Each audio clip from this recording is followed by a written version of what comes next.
하나님 말씀을 보겠습니다. 욥기 8장에서 보겠습니다. 욥기 8장 1절부터 22절까지 보겠습니다. 욥기 8장 1절부터 22절입니다. 우리 교독하겠습니다. 수아 사람 빌닷이 대답하여 이르되 내가 어느 때까지 이런 말을 하겠으며 어느 때까지 내 입의 말이 거센 바람과 같겠는가? 하나님이 어찌 정의를 굳게 하시겠으며 전능하신 이가 어찌 공의를 굳게 하시겠는가? 내 자녀들이 주께 죄를 지었으므로 주께서 그들을 그 죄에 버려 두셨나니 내가 만일 하나님을 찾으면 전능하신 이에게 간구하고 또 청결하고 정직하면 반드시 너를 돌보시고 내 의로운 처소를 평안하게 하실 것이라. 내 시작은 미약하였으나 내 나중은 심히 창대하리라. 청하건대 너는 옛 시대 사람에게 물으며 조상들이 터득한 일을 배울지어다. 우리는 어제부터 있었을 뿐이라. 우리는 아는 것이 없으며 세상에 있는 날이 그림자와 같으니라. 그들이 내게 가르쳐 이르지 아니하겠느냐? 그 마음에서 나오는 말을 하지 아니하겠느냐? 왕골이 진펄 아닌 데서 크게 자라겠으며 갈대가 물 없는 데서 크게 자라겠느냐? 이런 것은 새 순이 돋아 아직 뜯을 때가 되기 전에 다른 풀보다 일찍이 마르느니라. 하나님을 잊어버리는 자의 길은 다 이와 같고 저속한 자의 희망은 무너지리니 그가 믿는 것이 끊어지고 그가 의지하는 것이 거미줄 같은즉 그 집을 의지할지라도 집이 서지 못하고 굳게 붙잡아 주어도 집이 보존되지 못하리라. 그는 햇빛을 받고 물이 올라 그 가지가 동산에 뻗으며 그 뿌리가 돌무더기에 서리어서 돌 가운데로 들어갔을지라도 그곳에서 뽑히면 그 자리도 모르는 채 하고 이르기를 내가 너를 보지 못하였다 하리니 그 길에 기쁨은 이와 같고 그 후에 다른 것이 흙에서 나리라. 하나님은 순전한 사람을 버리지 아니하시고 악한 자를 붙들어 주지 아니하심으로 웃음을 내 입에 즐거운 소리를 내 입술에 채우시리니 너를 미워하는 자는 부끄러움을 당할 것이라. 악인의 장막은 없어지리라. 아멘. 기도드리겠습니다. 살아계신 하나님 아버지 감사합니다. 이 시간 하나님의 말씀을 전하고 듣습니다. 성령께서 역사하셔서 우리를 향한 하나님의 뜻을 잘 깨달아 알게 도우소서. 하나님이 알려주시는 대로 믿고 따르게 도우소서. 이것이 하나님의 영광을 드러내는 길이고 또 우리가 하나님의 은혜를 받는 길이고 또 우리가 다른 우리의 모든 성도들과 나아가서 불신자들에게도 참된 유익을 끼치는 길이라는 것을 분명하게 우리가 확신하고 성경에서 알려주는 대로 믿고 따르는 복된 삶을 살아가게 도우소서. 온전히 주장하시기를 바라고 예수 그리스도의 이름으로 기도드렸습니다. 아멘. 예, 오늘은 이제 욥의 두 번째 친구입니다. 두 번째 친구 빌닷이라는 사람이 이제 욥을 정죄하고 있는데 이제 빌닷이 하는 전체적인 말은 맞습니다. 그래서 하나님은 순전한 하나님이시라서 죄인들에 대해서 불의한 자들에 대해서 반드시 형벌하시고 그리고 또 하나님은 의인들에게 하나님을 경외하는 자들에게는 반드시 벌 주신다라는 것. 그래서 이 땅에서 보게 되면 결국은 이제 악인들은 망하게 되고 결국은 이제 의인들은 이제 흥하게 된다라는 이것은 진실로 맞는 말이에요. 오늘 그 3절에도 보게 되면 빌닷이 이렇게 말하죠. 하나님이 어찌 정의를 굳게 하겠으며 전능하신 이가 어찌 공의를 굳게 하시겠는가. 그러죠. 하나님이 불의를 미워하시고 공의를 사랑하시죠. 불의를 옳다 하시지 않습니다. 공의를 잘못됐다라고 하시지 않아요. 5절, 6절, 7절에도 보게 되면 내가 만일 하나님을 찾으며 전능하신 이에게 간구하고 또 청결하고 정직하면 반드시 너를 돌보시고 내 의로운 처소를 평안하게 하실 것이라. 내 시작은 미약하였으나 내 나중은 심히 창대하리라. 맞습니다. 내 시작은 미약하였으나 내 나중은 심히 창대하리라. 이것을 이제 빌닷이 한 말이니까 이거 걸어두면 잘못된다 잘못된 것이다라고 이렇게 말을 하는 분들도 계신데, 근데 맞죠? 이게 이 말 자체로는 맞습니다. 이 말을 가지고 빌닷이 잘못 적용해서 그런 것이지, 하나님은 우리 미약하죠. 우리는 벌레 같고, 또 우리는 진짜 짐승만도 못하죠. 나귀들은 이제 자기에게 밥을 주는 그러한 주인을 알고 그 주인을 위해서 열심히 일을 하죠. 그러나 우리를 이 땅에 태어나게 하시고 우리에게 생명을 주시고 우리에게 햇빛과 비를 내려주시고 육신의 양식과 영적인 양식을 허락하시는 분이 하나님이신데 우리는 모르죠. 그러니까 우리는 참으로 못된 자들이고 영원한 지옥불에 던져질 자들이고, 또 우리는 너무나 미약한 자들입니다. 오늘 하루 우리가 이렇게 살아간 것이 우연이 아닙니다. 살아계신 하나님께서 은혜를 주셔서 우리가 이렇게 살아가고 있는 것이죠. 우리는 너무나 미약하지만 그러나 하나님이 아직까지 정말 우리 적신으로 알몸으로 태어났는데 우리를 아직까지 이렇게 성장케 하시고 성숙케 하시고 우리 자신도 이렇게 이 땅에 견고하게 서게 하시고, 우리들이 살아온 삶을 보았을 때 얼마나 우리가 미약한 존재였지만 우리가 이렇게 심히 창대하게 됐습니까? 이 말 자체는 맞는 거예요.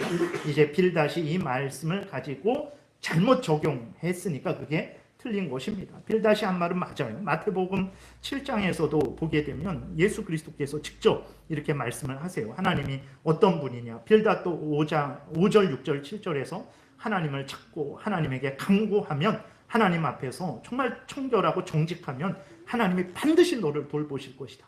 반드시 너가 미약하지만 창대케 하실 것이다. 그렇게 말을 했잖아요. 예수 그리스도도 그런 말씀을 하셨어요.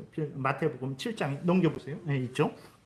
보게 되면 구하라 그리하면 너희에게 주실 것이요, 찾으라 그리하면 찾아낼 것이요, 문을 두드리라 그리하면 너희에게 열릴 것이니 구하는 이마다 받을 것이요, 찾는 이가 찾아낼 것이요, 두드리는 이에게는 열릴 것이니라. 너희 중에 누가 아들이 떡을 달라 하는데 돌을 주며 생선을 달라 하는데 뱀을 줄 사람이 있겠느냐? 너희가 악한 자라도 좋은 것으로 자식에게 줄 알거든 하물며 하늘에 계신 너희 아버지께서 구하는 자에게 좋은 것으로 주시지 않겠느냐? 여기에서 말하는 좋은 것은 세상에서 물질이 많고 뭐 건강하고 이런 것도 포함되지만 궁극적으로는 이제 성령을 주신다라는 거예요. 정말 우리들 마음속에 성령께서 우리와 함께 계시면서 우리를 주장하시고 우리를 인도하시는 그러한 그 양자의 성령을 우리에게 허락하여 주신다라는 것입니다. 그러니까 하나님께서 미약한 우리들을 창대케 하시는데 심히 창대케 하시죠. 뭐 내가 백조 천조 이러한 정도가 아니라 하나님의 자녀로서 그 천국을 상속받는 이 온 세상 모든 만물을 이게 우리가 누리고 살아가게 되는 그러한 창대함을 우리가 받게 되는 거예요.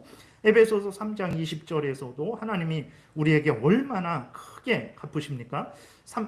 보게 되니까 우리 가운데에서 역사하시는 능력대로 우리가 구하거나 생각하는 모든 것에 더 넘치도록 능히 하실 하나님이다. 이렇게 바울이 소개하고 있는 것을 보게 됩니다. 그래서 빌닷이 한 말들은 맞습니다. 20절에 결국은 20절에 있는 대로 하나님은 순전한 사람을 버리지 아니하시고 악한 자를 붙들어 주지 아니하시는 공의로우신 분이다. 이것은 빌닷이 한 말은 맞아요. 다윗도 시편 37편에서 보게 되면 이렇게 하나님이 공의로우신 분임을, 그래서 악인들에게는 벌 주시고 의인들에게는 상 주시는 분이심을 이렇게 말하고 있어요.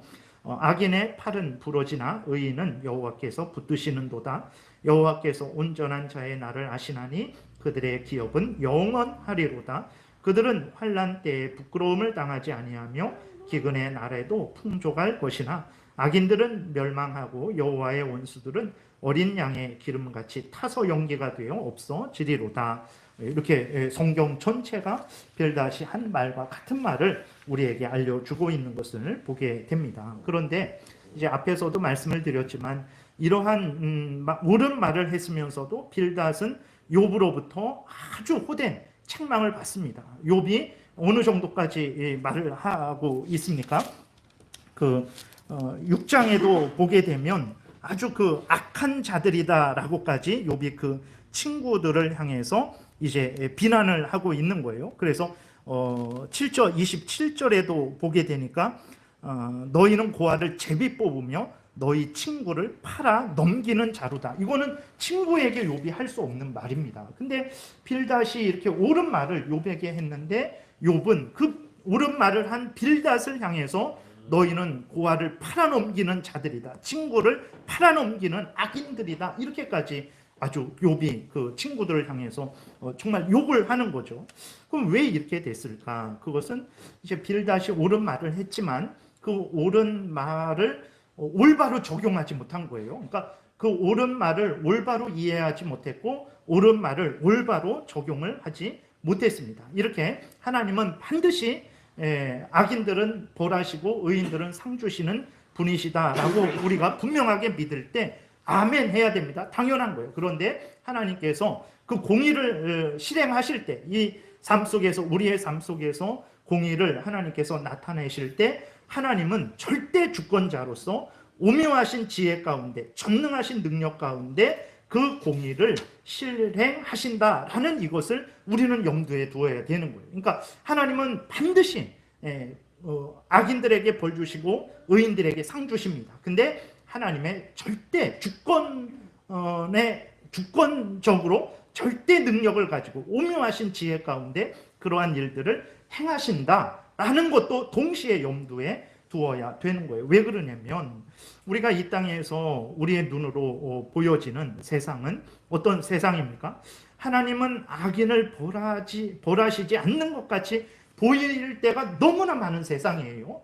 그리고 우리 눈에 하나님은 의인들을 돌보시지 않고 버리시는 것 같이 보일 때가 너무나 많은 그러한 세상이기 때문에 그렇습니다. 그래서 하나님은 반드시 악인들에게 벌 주시고 의인들에게 상 주시는데 그것은 절대 주권자로서 하나님의 뜻대로 그러한 일들을 행하시고 오묘하신 지혜 가운데 하나님께서 그렇게 공의를 실행하신다라는 것을 우리가 염두에 두어야 된다라는 거예요. 그러니까 하나님이 악인을 옳다하고 의인을 그르다 이런 게 아니라 하나님은 반드시 악인을 악하다 하고 의인을 옳다 하는데 그렇게 악인을 악하다 하고 벌 주시고 의인을 옳다 하고 상 주시는데 이 벌 주시고 상 주실 때 그 벌 주시는 방식과 상 주시는 방식이 하나님의 절대 주권에 의해서 하나님의 뜻대로 지혜로운 하나님의 오묘하신 지혜 가운데 그렇게 하나님께서 악인을 정죄하시고 벌 주시고 의인을 옳다 하시고 상 주신다. 이것을 염두에 두어야 된다라는 것입니다. 왜 그렇습니까? 우리가 지금도 세상에서 악인들이 형통케 되는 일들이 너무 많고 의인들이 아주 이렇게 고난을 당하고 일찍 죽는 경우가 너무나 많죠. 그랬을 때 우리는 빌닷의 말을 그대로 받아들이고 하나님이 이 공의를 실행하실 때 하나님의 뜻대로 하나님의 방식대로 오묘한 하나님의 지혜를 따라서 그렇게 행하신다라는 것을 우리가 염두에 두지 않으면 우리 눈에는 의인들이 지금 고난을 당하고 재앙을 당하고 악인들에 의해서 얼마나 많은 위협을 당하고 핍박을 당하고 지금 생명을 잃고 있습니까? 그리고 또 악인들이 얼마나 이 세상에서 형통하고 있습니까? 그런데 그것을 하나님이 그러한 모든 우리 눈에 보이는 것은 이상하게 보일지라도 그럼에도 불구하고 하나님께서 전능하신 능력으로 절대 주권으로 하나님의 뜻대로 오묘하신 지혜대로 지금 우리 눈에는 그렇게 보일지라도 하나님은 항상 하나님은 악인들을 정죄하시고 벌 주시고 의인들에게는 옳다 하시고 상 주신다라는 것을 염두에 두지 않으면 우리 눈에 보이는 것만 보고는 하나님은 왜 그러지? 분명히 성경은 공의롭다고 하셨는데 악인들을 벌 주신다고 하셨는데 선인들에게는 상 주신다고 하셨는데 왜 하나님은 악인들을 벌 주시지 않지? 왜 하나님은 선인들에게 상을 주시지 않지? 하나님이 지금 이 상황을 모르고 계시는 건가? 하나님이 하늘에 가만히 계시는 건가? 하나님이 우리의 기도를 듣지 않으시는 건가? 하나님은 능력이 없는 건가? 아니면 세상은 그냥 이렇게 살아가야만 되는 것인가? 라고 우리가 착각을 하기 때문에 그렇습니다. 성경에도 이러한 아주 모순되는 것 같이 보이는 그 기록들이 너무나 많아요. 창세기 4장에도 보게 되면 믿음으로 하나님께 예배드린 아벨은 어떻게 됐습니까? 하나님을 무시하고 멸시하고 불신하는 악한 가인에 의해서 살해당했어요. 예. 하나님을 사랑하고 경외하고 하나님의 명령을 따라 믿음으로 하나님을 믿고 하나님이 알려주신 대로 제사 드린 아벨은 악인 그 형 가인에 의해서 살해당했어요. 예. 근데 우리가 빌닷은 분명히 말했잖아요. 하나님은 악인들은 벌 주시고 의인들은 반드시 상 주시는 분이시다. 반드시 그런다. 그러니까 자기들 눈에 보기에 그래서 그렇기 때문에 욥 당신이 재앙을 당하고 있는 것은 하나님이 벌 주신 건데 왜 벌 주셨냐? 당신이 죄를 졌기 때문에 벌 준 것이다. 이렇게 판단을 했단 말이에요. 그러니까 하나님은 반드시 악인들에게 벌 주시고 의인들에게 상을 주시는데 벌 주시고 상 주실 때 하나님의 주권적인 뜻대로 하나님의 지혜로운 방법대로 벌 주시고 상 주신다. 이것도 동시에 고려해야 되는데 빌닷, 엘리바스, 소발, 욥의 친구들의 잘못은 무엇이냐면 자기들이 보는 그 것처럼 하나님도 그 정도에서만 행한다라고 생각을 한 거예요. 그래서 자기들이 인생을 살펴보고 과거를 살펴보고 역사를 살펴보고 환상을 보고 다 그것을 종합 정리해 보니까 악인들은 벌 받고 의인들은 상 받는다라는 거예요. 그게 절대 기준이 돼버린 거죠. 근데 욥은 지금 재앙을 벌을 받고 있단 말이에요. 그렇게 되니까 이 친구들은 그 욥을 볼 때 어떻게 판단하게 되냐면 욥이 반드시 무슨 죄를 져서 이러한 벌을 받는 것이다라고 잘못 판단하게 된 거예요. 그러면 우리가 앞에서 지금 말씀드렸던 대로 창세기 4장에서 아벨이 그 현상으로 이렇게 현실에 나타난 그 일들로만 보게 되면 누가 재앙을 받았습니까? 아벨이 재앙을 당한 거죠. 그 가인은 하나님께 다른 벌 받지 않았어요. 쫓겨나는 그 벌만 받았지. 그리고 가서 성을 쌓고 자녀들을 낳고 아주 강한 그러한 세상을 정복할 수 있는 그러한 강한 그 아들들을 자녀들을 낳고 그리고 아주 지혜로운 뭐 음악에 대해서도 그렇고 기술에 대해서도 그렇고 그런 지혜를 가진 그 자녀들을 낳습니다. 그러면 눈으로 봤을 때 아벨은 재앙을 당했어요. 그리고 가인은 번성을 했습니다. 그러면은 빌닷의 기준을 가지고 하나님의 지혜로운 방식을 함께 고려하지 않고 그냥 단순히 눈에 보이는 대로 상 받는 하나님은 악인들의 기계적으로 상 주시고 그 다음에 의인들에게 기계적으로 벌 주신다라고 판단을 하게 되면 아벨이 악인이죠.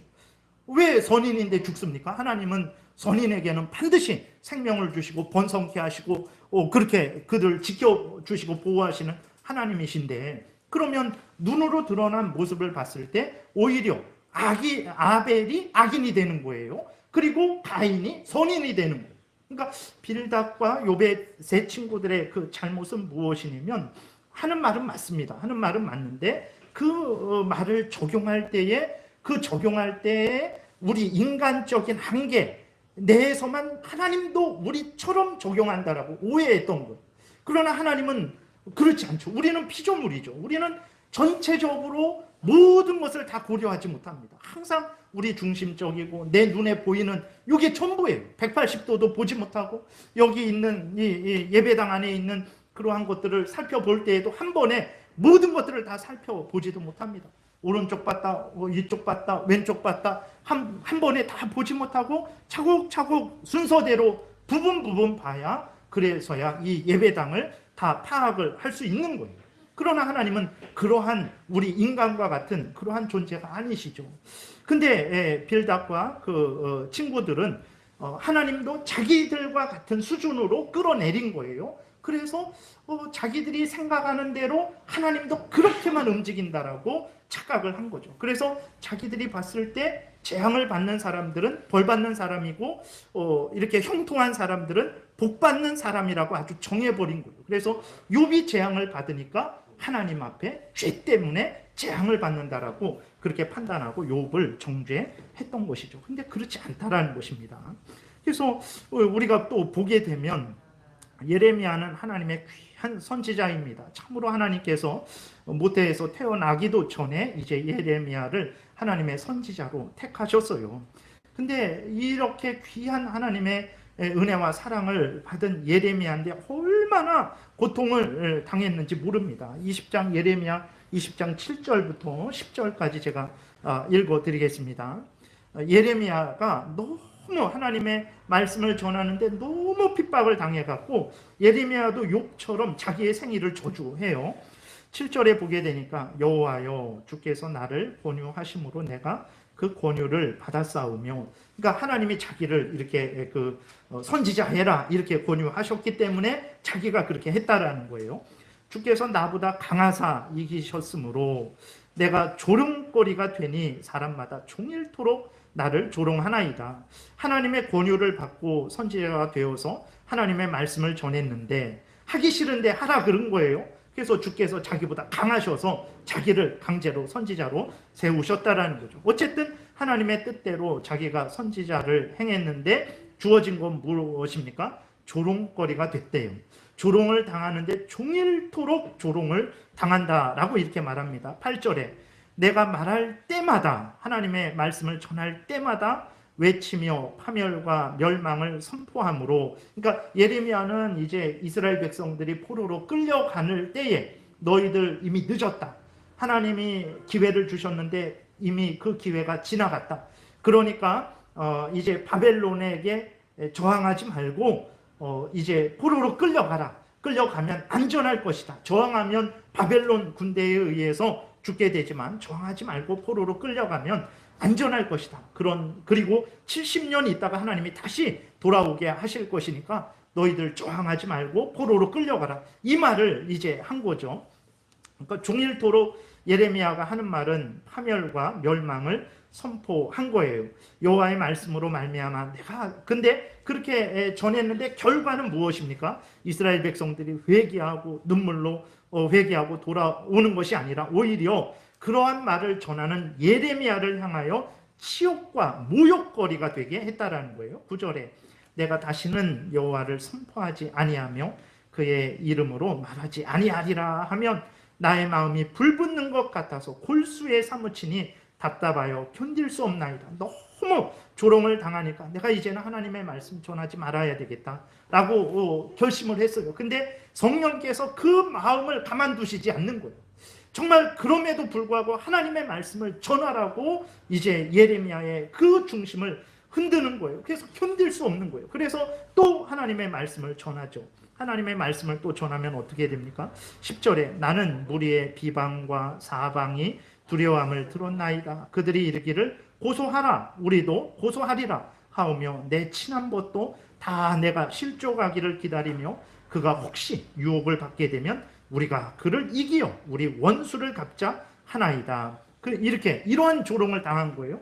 그 다음에 14절에도 보게 되니까 내 생일이 저주를 받았다면 나의 어머니가 나를 낳던 날이 복이 없었다면 나의 아버지에게 소식을 전하여 이르기를 당신이 등남하였다 하여 아버지를 즐겁게 하던 자가 저주를 받았다면 그 사람은 여호와께서 무너뜨리시고 후회하지 아니하신 성읍같이 되었다면 그가 아침에는 부르짖는 소리 낮에는 떠드는 소리를 듣게 하였다면 좋을 뻔하였나니 이는 그가 나를 태에서 죽이지 아니하셨으며 나의 어머니를 내 무덤이 되지 않게 하셨으며 그의 배가 부른 채로 항상 있지 않게 하신 까닭이로다. 어찌하여 내가 태에서 나와서 고생과 슬픔을 보며 나의 날을 부끄러움으로 보내는고. 이렇게 예레미야가 이렇게 탄식을 한 거예요. 욥처럼 욥이 3장에서 자기가 당한 그 재앙이 너무 고통스러워서 내가 잉태되지 않았다라면, 내가 뱃속에서 죽었다라면, 내가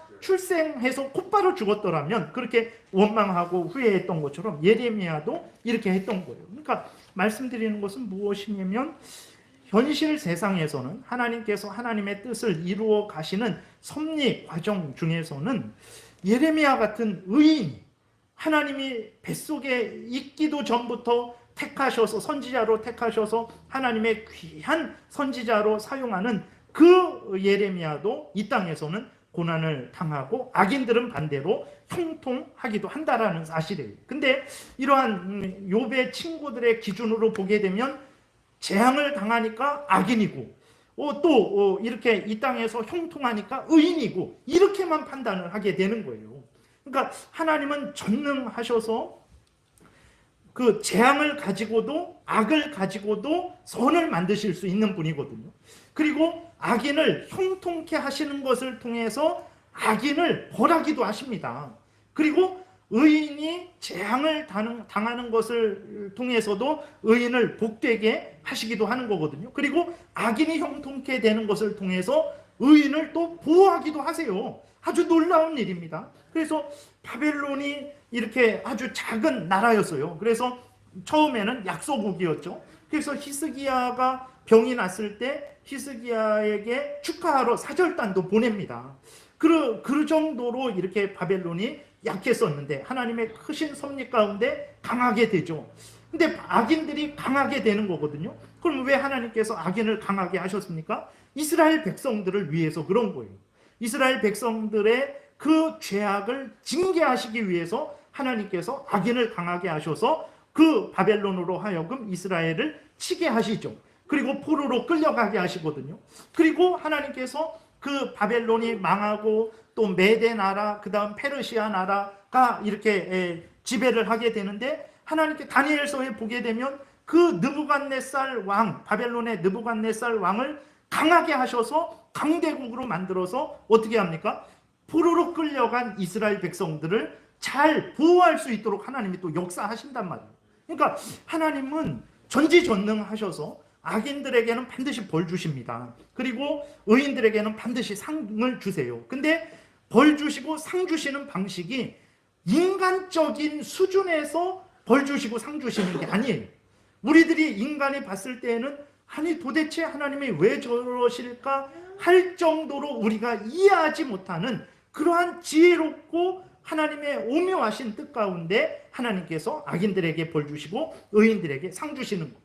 악을 가지고도 하나님은 선을 만드십니다. 악인의 형통을 가지고도 악인을 벌하세요. 그리고 악인의 형통을 가지고도 의인들을 지키시고 보호하시는 그러한 일들을 하시는 분이 하나님이에요. 이것들을 고려하면서 하나님은 악인들에게는 반드시 벌 주시고 의인들에게는 반드시 상 주신다 이런 말을 해야 되는데 이러한 하나님의 역사하심은 고려하지 않고 하나님은 반드시 악인들에게 벌 주시고 의인들에게 상 주신다. 이 기준만 갖고 보니까 욥이 지금 재앙을 당하고 있잖아요. 그러니까 하나님으로부터 벌을 받는 것이다.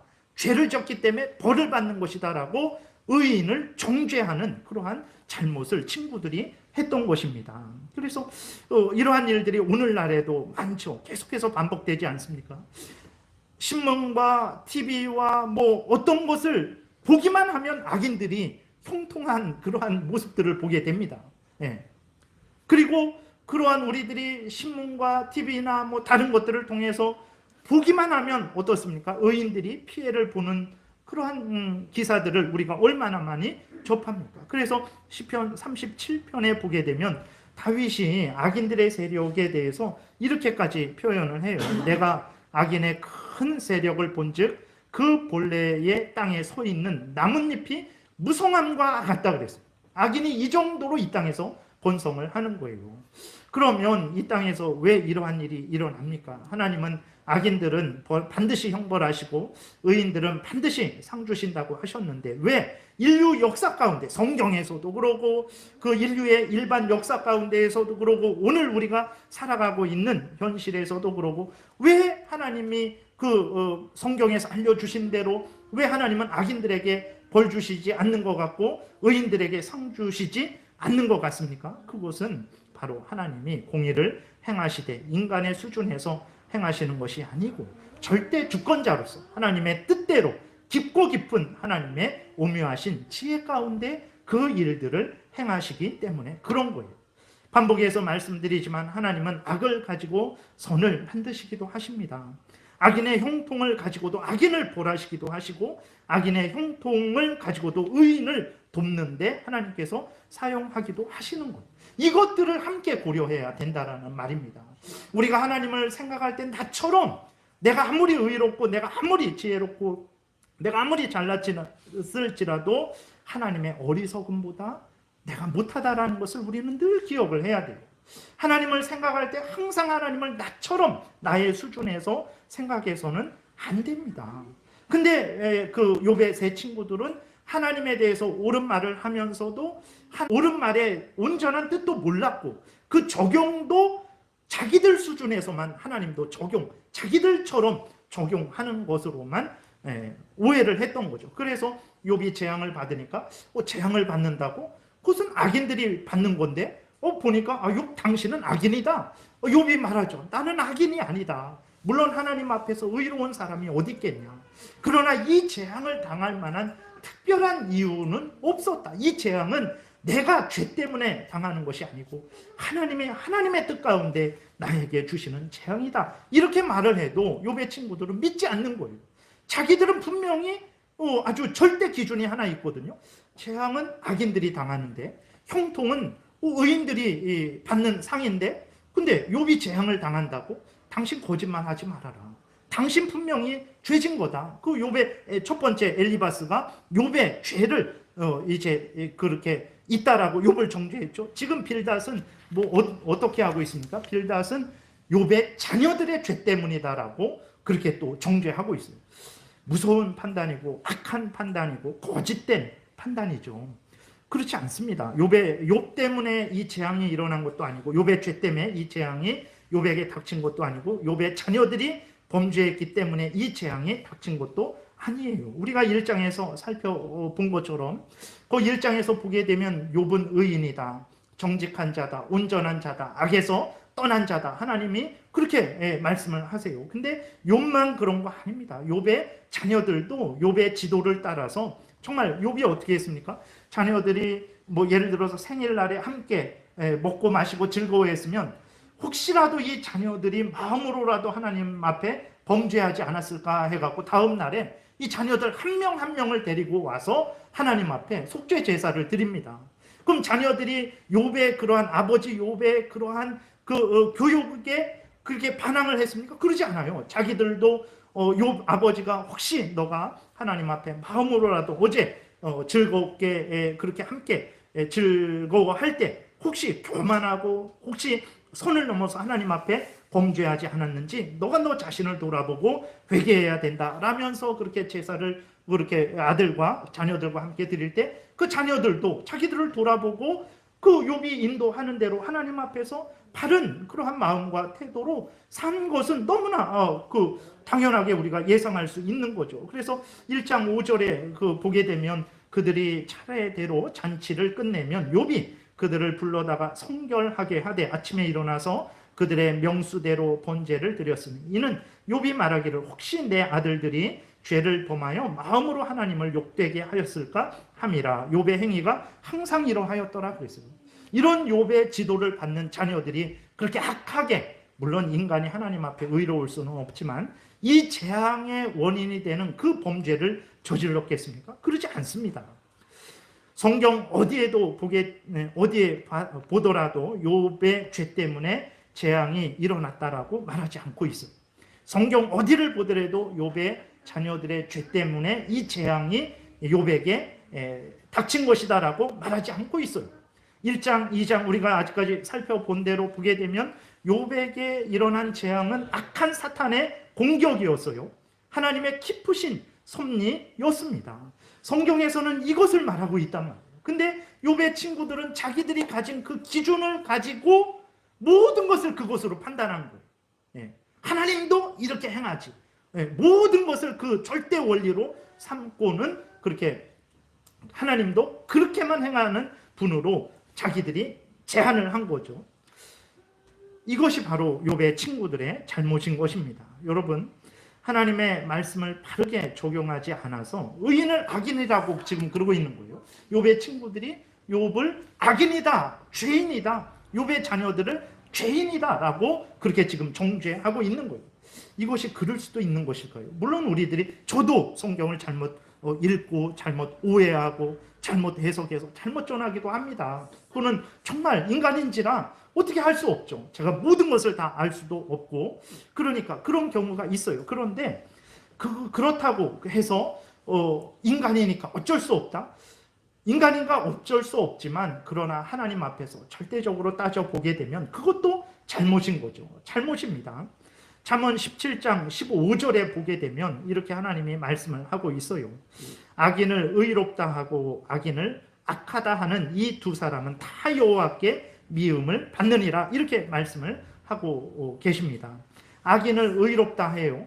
의인을 악하다 해요. 그러니까 그 원인은 여러 가지가 있겠죠. 아주 의도적으로 사악하게 그렇게 하는 사람도 있겠고, 의도는 그렇지 않은데 결과적으로 이렇게 어떤 우리처럼 잘못 오해하고 잘못 해석해서 잘못 적용해서 그럴 수도 있겠죠. 그러나 결과적으로 어쨌든 하나님에 대해서 분명히 성경을 통해서 알려주셨는데 그만큼을 이해하지 못해서 그것을 잘못 또 적용해서 의인을 악하다 하고 악인을 의롭다 하게 되면 그것은 하나님께 미움을 받을 죄라는 것을 우리가 분명히 기억을 해야 되는 것입니다. 그래서 빌닷의 그 평가, 당신의 자녀들의 죄 때문에 당신이 이렇게 재앙을 당하는 것입니다라고 하는 그 평가는 하나님 앞에서 미움을 받아 마땅한 평가라는 것을 우리가 분명히 기억을 해야 되는 것입니다.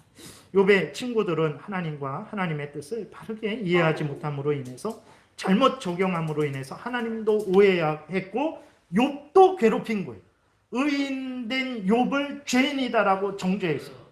욥의 자녀들이 정말 하나님의 섭리 가운데 악한 사탄의 공격에 의해서 그렇게 목숨을 잃었잖아요. 그 죽은 자들을 향해서 이제 욥의 세 친구들은 그들을 죄인으로 정죄하는 참으로 악한 일을 했던 것입니다. 이는 악한 죄악이고 속히 회개해야 될 일이죠. 하나님이 성도를 향해서 원하시는 것이 무엇입니까? 성도들이 어떤 마음과 태도로 서로 간에 권면하고 서로 간에 위로하고 서로 간에 함께 교제하게 하라고 말씀을 하셨습니까? 빌립보서 2장 1절에 보게 되면 이렇게 하나님의 말씀을 하세요. 그러므로 그리스도 안에 무슨 권면이나 사랑의 위로나 무슨 성령의 무슨 교제나 긍휼이나 자비가 있거든 마음을 같이하여 같은 사랑을 가지고 뜻을 합하며 한 마음을 품어 아무 일에든지 다툼이나 허영으로 하지 말고 오직 겸손한 마음으로 각각 자기보다 남을 낮게 여기고 더 좋게 더 높게 여기고 각각 자기 일을 돌볼 뿐더러 또한 각각 다른 사람들의 일을 돌보아 나의 기쁨을 충만하게 하라 이렇게 말씀을 하셨어요. 하나님께서 예수 그리스도께서 너희들을 위해서 낮아지신 것은 하나님이신데도 인간이 되셔서 너희들을 위해서 뺨 맞고 너희들을 위해서 침뱉음 당하고 너희들을 위해서 고난당하고 너희들을 위해서 십자가에 못 박히신 그 마음을 본받아라.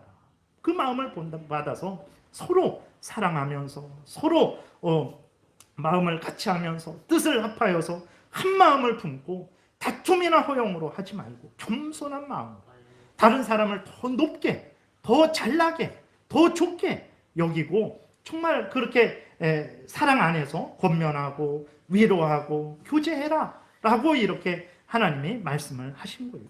이것이 우리들이 행해야 될 일입니다. 그러니까 죄가 있는데도 죄를 무조건 넘어가라 이거 아닙니다. 죄에 대해서는 분명하게 책망하고 그 죄를 회개하라고 우리는 반드시 형제된 자로서 그렇게 권면을 해야 되죠. 그러나 그렇게 할 때에 사랑의 마음을 가지고 정말 하나님 앞에서 사랑의 마음을 가지고 하나님이 나를 용서하고 나를 받아주신 것처럼 그것을 생각하면서 우리도 이웃에 대해서 사랑하고 이웃을 용서하고 그렇게 이웃을 위하는 마음으로 그렇게 권면을 해야 된다라는 거예요. 설사 그 사람이 죄를 범했을지라도 우리는 그래야 되는 것입니다. 죄에 대해서 반드시 책망하되 그 책망할 때 아이고 잘됐다. 내가 뭐라 그랬냐. 내가 고를 줄 알았다. 한번 당해봐라. 참 그렇게 한번 당해서 그렇게 한번 아주 혼이 나봐야 된다. 이런 마음으로 하지 말라라는 거예요. 하나님은 어떤 하나님입니까? 원수에게도 원수가 줄이거든 이렇게 먹을 것을 주고 원수가 목마르거든 마실 것을 주고 원수가 헐벗었거든 그에게 입히라고 하시는 하나님입니다. 근데 그런 원수에게도 그러한 사랑을 베풀라라고 하시는 하나님이신데 우리의 형제 자매된 자들을 향해서 욥의 친구들과 같이 죄도 없는데 그 사람을 죄인으로 정죄해서 조롱하고 멸시하고 심지어 그 죽은 자녀들을 향해서 그들의 죄 때문에 그렇다라고 잊지도 않은 거예요. 사실이라면 그런가 보다 하고 넘어갈 수 있겠죠. 근데 그거는 욥의 친구들의 정죄와 그 판단, 평가는 다 잘못된 거예요. 그렇지 않습니다. 그런데 그렇게 행한다면 그것이 작은 일이겠습니까? 그렇지 않다라는 것을 우리가 기억해야 되는 것입니다. 이것을 우리가 아주 신중하게 잘 우리가 마음에 깊이 새겨야 되는 거예요. 왜 그렇습니까? 오늘날에도 정말 이러한 일들이 동일하게 반복되고 있기 때문에 그렇습니다. 우리들이 하나님의 그 깊으신 뜻을 분명히 헤아리고 하나님의 그 뜻에 대해서 우리가 믿고 또 이렇게 함께 나누지 않는다면 그냥 단순하게 빌닷과 같이 욥의 친구들과 같이 생각하게 된다면 하나님을 불의하다라고 반드시 그렇게 판단하게 되고 하나님이 악인들이 저렇게 형통한데 벌 주시지 않네? 그럼 하나님의 말씀은 거짓말이네? 이런 식으로 생각을 하게 되고 또 이제 저 사람이 벌을 받고 있네? 뭔가 숨은 죄악이 있겠지. 물론 죄 때문에도 벌을 받습니다. 하나님께서 재앙을 주실 때 그의 죄를 드러내시고 책망하시기 위해서 그에게 재앙도 주세요. 그러나 죄 때문에만 재앙 주시지 않습니다. 우리가 욥을 통해서 봤잖아요. 욥이 어떤 이 재앙을 받을 만한 어떤 특별한 죄가 없었어요. 죄 때문에 욥의 재앙이 일어난 것이 아닙니다. 하나님이 하나님의 백성들을 고난 가운데 인도하실 때 죄 때문에도 고난으로 인도하시지만 그러나 그를 연단하시기 위해서 하나님이 사랑하시는 하나님의 자녀를 연단하시기 위해서 그 하나님이 사랑하시는 그 자녀를 깨어있게 하시기 위해서 하나님이 사랑하시는 그 자녀로 하여금 하나님을 더욱 의지하고 천국을 바라보게 하시기 위해서 하나님께서 그 재앙을 허락하시기도 하는 거예요. 그리고 하나님의 섭리 가운데 이렇게 욥처럼 악한 사탄 마귀의 그 공격을 하나님께서 그 하나님의 기쁘신 뜻 가운데 하나님께서 허락을 하기도 하시는 거예요. 그러니까 재앙의 원인은, 고난의 원인은 여러 가지가 있는 거예요. 그런데 오직 하나, 재앙은 죄 때문에 받는 것이다. 이것만 고집을 하니까 하나님의 이 깊은 뜻, 다양한 뜻에 대해서 깊고 깊은 하나님의 지혜에 대해서 생각하지도 않고 그냥 재앙은 죄 때문에 받는 것이다. 저 사람이 재앙을 받고 있네? 저 사람은 죄인이다. 라고 이렇게 판단을 한다면 의인을 악하다라고 말하게 되겠죠. 그리고 어떤 악인이 형통하게 되면 저 사람은 지금 상을 받고 있으니까 저 사람은 의인인가? 이런 착각을 우리가 하게 되는 것입니다. 이것은 심각한 죄라는 것을 우리가 분명히 기억을 해야 됩니다. 갈라디아서 6장 1절부터 보게 되면 넘겨보세요. 이렇게 기록이 되어 있습니다. 형제들아, 사람이 만일 무슨 범죄한 일이 드러나거든 어떤 사람이 교회에서 범죄를 했을 때에 대해서 이야기를 하는 것입니다. 신령한 너희는, 영적으로 거듭난 너희는, 하나님의 자녀된 너희들은 온유한 심령으로 그러한 자를 바로잡고 너 자신을 살펴보아 너도 시험을 받을까 두려워하라.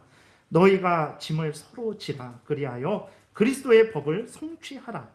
만일 누가 아무것도 되지 못하고 된 줄로 생각하면 스스로 속임이라. 각각 자기의 일을 살피라. 그리하면 자랑할 것이 자기에게는 있어도 남에게는 있지 아니하리니 각각 자기의 짐을 질 것이라. 무슨 말이냐면 교회에서 어떤 형제가 범죄했으면 그 죄에 대해서 반드시 드러내서 그로 하여금 회개하게 해야 된다는 것입니다. 근데 그렇게 할 때에도 어떤 마음과 태도로 해야 되냐? 그를 비난하고 조롱하고 정죄하고 비웃으면서 그런 일을 해서는 안 되고 그를 온유한 마음으로, 사랑하는 마음으로, 그가 다시 회복되기를 바라는 그러한 마음으로 그 죄를 그 사람에게 깨닫게 하고 그로 회개하도록 돕고, 그리고 어떻게 해야 됩니까? 내 자신이 혹시라도 나도 그러한 죄에 빠지지 않을까? 혹시라도 나는 다른 죄를 짓지 않았을까? 그러면서 나 자신을 돌아보라는 거예요. 예. 그러면서 함께 너희가 서로 짐을 지라. 그 범죄한 형제의 죄를 책망하고 그로 회개케 하되 그를 또 돕고 그를 위로하고 격려하고 속히 하나님께로 바르게 회개하고 돌이킬 수 있도록 그를 도우라는 것입니다. 이러한 마음과 태도로 하라는 것. 절대로 3절에 보게 되면 교만한 생각, 나는 그러지 않겠지, 나는 범죄하지 않겠지 하는 그러한 교만한 마음을 가지지 말라라는 것. 선줄로 생각하는 자는 넘어질까 조심하라는 그러한 말씀처럼 겸손하게 죄가 어떤 사람이 죄 졌을 때 그를 반드시 책망하고 회개케 하되 나도 돌아보면서 이제 나 자신을 하나님 앞에서 바로 세우라는 거죠. 하나님이 우리를 향해 가지신 뜻이 바로 이러한 뜻입니다. 근데 욥의 친구들은 이러한 마음과 태도가 전혀 없었던 거예요. 전혀 이러한 하나님의 뜻에 대해서 전혀 욥에 대해서 욥을 불쌍히 여기는 마음도 없고 사랑하는 마음도 없고, 설사 욥이 범죄해서 그렇다 하더라도 그가 정말로 그와 함께 울고 같이 아파하고 이런 마음도 없었던 거예요. 그래서 욥이 그 친구들을 향해서 야, 이건 위로하러 온 친구인데 왜 이렇게 욥이 심한 말을 하는가. 정말 악인들에게도 그렇게, 원수에게도 그렇게 못할 말을 욥이 막 쏟아내고 있거든요. 왜 그렇게 친구들에게 그렇게 심한 말을 했을까? 그것은 바로 친구들이 이러한 하나님의 뜻에 대해서 전혀 무지했고, 그리고 또 하나님의 성도들 간에 서로 명령하신 그 명령에 대해서 전혀 행하지 않고 그저 심판하고 정죄하고 조롱하고 비웃는 그러한 차원으로 욥에게 권면했기 때문에 욥이 그것을 전혀 받아들이지 않았던 것입니다.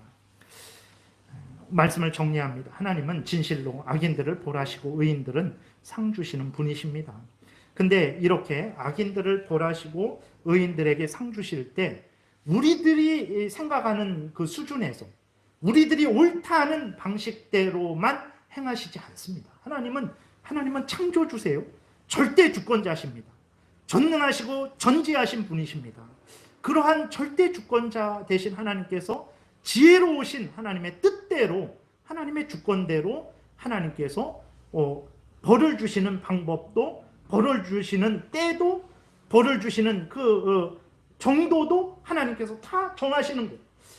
의인들에게 상을 주실 때에도 하나님의 주권대로 상 주시고, 방법도 하나님이 정하시고, 때도 그 분량도 하나님이 정하시는 거예요. 그러한 하나님을 믿고 있는 거예요. 그런 하나님을 믿고 우리가 그 하나님 앞에서 우리가 함께 신앙생활을 하는 것이 하나님이 우리에게 원하시는 것이라는 것을 우리가 항상 잊지 말아야 됩니다. 그러지 않고 내가 연구해 보니까, 내가 경험해 보니까, 내가 환상을 봤는데, 내가 음성을 들어봤는데 이것이다 해놓고 성경이 욥기 8장에서만 말하고 있지 않잖아요. 창세기, 출애굽기, 레위기, 마태복음, 누가복음, 요한복음, 계시록까지 하나님이 이 성경 전체를 통해서 하나님의 뜻을 드러내는데 욥기 8장에만 근거해갖고 그것만 기준으로 해갖고 재앙을 당하는 것은 하나님이 벌 주시는 것인데, 벌은 악인들에게만 주시는데, 욥 당신이 재앙을 당하니까 당신은 악인이군, 당신의 자녀들이 악인이군, 이런 식으로 잘못 판단하고 그렇게 잘못 적용해서 의인을 악하다, 정죄한다면 그것은 심히 큰 잘못이라는 것을 우리가 잊지 말아야 되는 것입니다. 그래서 마태복음 18장에서도 보게 되면 이제 그 형제를 실족해 했을 때 하나님께, 예수 그리스도께서 뭐라고 말씀하십니까? 차라리 연자맷돌을 목에 달고 바다에 빠지라 그러셨어요. 그러니까 실제로 그러라는 게 아니라 정말로 하나님 앞에서 올바르게 형제를 대할 때, 하나님 앞에서 신앙생활을 할 때 얼마나 우리가 주의하고 조심하면서 하나님의 말씀에 근거해서 행해야 될 것인지에 대해서 예수 그리스도께서 말씀을 하신 것입니다. 그래서 우리가 하나님의 말씀을 우리가 이해하고 적용할 때 내 기준대로, 내 경험에 근거해서, 내가 아는 것에 근거해서 함부로 해석하고 적용해서는 안 되는 거예요. 성경에서 말하고 있는 대로 우리가 이해해야 되고 적용해야 됩니다. 앞에서 말씀드렸잖아요.